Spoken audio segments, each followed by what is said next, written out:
Hi friends, എല്ലാവർക്കും സുഖമാണെന്ന് വിശ്വസിക്കുന്നു. ഇന്ന് റേഷൻ കട ഇല്ല. ശ്രീനാരായണ ഗുരു സമാധി ആയതിനാൽ ഇന്ന് റേഷൻ കട പ്രവർത്തിക്കുന്നില്ല. അപ്പോൾ ഇനി വളരെ കുറച്ച് ദിവസമാണ് സെപ്റ്റംബർ മാസത്തെ റേഷൻ ഭക്ഷ്യവിഹിതങ്ങൾ വാങ്ങാൻ ബാക്കിയുള്ളത്. ഓരോ റേഷൻ കാർഡിനും ഉള്ള വിഹിതങ്ങൾ എന്തെല്ലാം എന്ന് നമ്മൾ മുമ്പ് വ്യക്തമാക്കിയതാണ്. എങ്കിലും നിങ്ങളൊന്ന് മനസ്സിലാക്കുക, നിങ്ങളുടെ വിഹിതങ്ങളെല്ലാം നിങ്ങൾ വാങ്ങി എന്ന് ഉറപ്പുവരുത്തുക. മഞ്ഞ റേഷൻ കാർഡിന് 30 കിലോ അരിയും 4 കിലോ ഗോതമ്പും 1 കിലോ പഞ്ചസാരയും 1 കിലോ ആട്ടയുമാണ് കാർഡിന്മേൽ ലഭിക്കുക.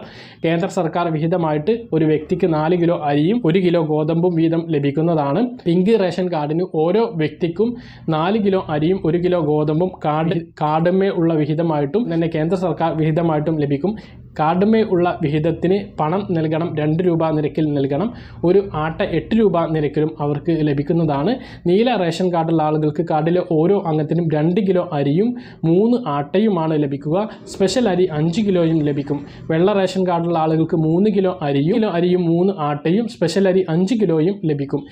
ഈ സാധനങ്ങളെല്ലാം വാങ്ങി എന്ന് ഉറപ്പുവരുത്തുക. ഇനി 5 ദിവസമാണ് ബാക്കിയുള്ളത്. 27-ാം തീയതി ഹർത്താൽ വരികയാണ്. ഇന്ന് അവധിയായിരുന്നു, ഞായർ ഒഴിവുണ്ട്. അതല്ലാത്ത ദിവസങ്ങൾ മാത്രമാണ് ഉള്ളത്. ഒരിക്കലും അടുത്ത മാസത്തേക്ക് ഇത് നീട്ടി നൽകാൻ സാധ്യതയില്ല. കാരണം ഈ ഒരു മാസത്തെ റേഷൻ വിതരണം 1-ാം തീയതി തന്നെ ആരംഭിച്ചിരുന്നു. അത് എല്ലാ ആളുകളും പ്രത്യേകം ഓർത്തു വെക്കണം. അതുകൊണ്ട് തന്നെ നിങ്ങൾ ഉടൻ തന്നെ പോയിട്ട് റേഷൻ കടയിൽ പോയിട്ട് സാധനങ്ങൾ വാങ്ങണം. ഇന്ന് റേഷൻ കട പ്രവർത്തിക്കുന്നില്ല. നാളെ തന്നെ മാക്സിമം കഴിയുകയാണെങ്കിൽ നാളെ തന്നെ പോയിട്ട് വാങ്ങാത്ത ആളുകളെല്ലാം വാങ്ങുക. പറഞ്ഞ കാര്യങ്ങൾ കൃത്യമായിട്ട് മനസ്സിലാക്കണമെന്ന് കരുതുന്നു. ഇതുപോലുള്ള ഇൻഫർമേഷൻ ലഭിക്കാൻ ചാനൽ സബ്സ്ക്രൈബ് ചെയ്ത് ബെൽ ഐക്കൺ എനേബിൾ ചെയ്ത് വെക്കുക. മറ്റൊരു വീഡിയോയുമായി നമുക്ക് വീണ്ടും കാണാം. ഇതുവരേക്കും ബൈ.